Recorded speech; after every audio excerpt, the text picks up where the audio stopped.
Единый государственный экзамен в Коми прошел в стабильном штатном режиме. Об этом на пресс-конференции заявил министр образования республики Владимир Шарков. Однако результаты этого года не особо радостные. Репортаж Евгения Ракина.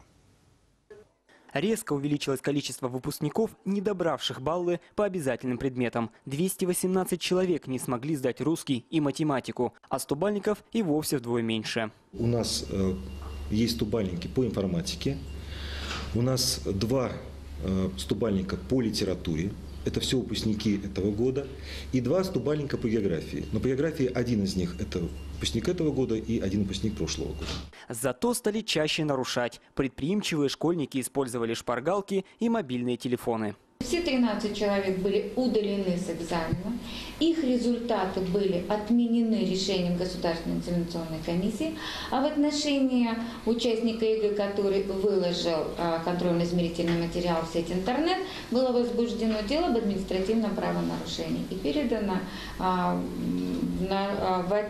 в суд города Печоры. Кому госэкзамен оказался не по зубам, отчаиваться не стоит. Впереди еще целый год, чтобы подготовиться основательно. Главное – не тратить время попусту. Поступить, к примеру, в техникум. Евгений Ракин, Николай Безносиков, телеканал «Юрган».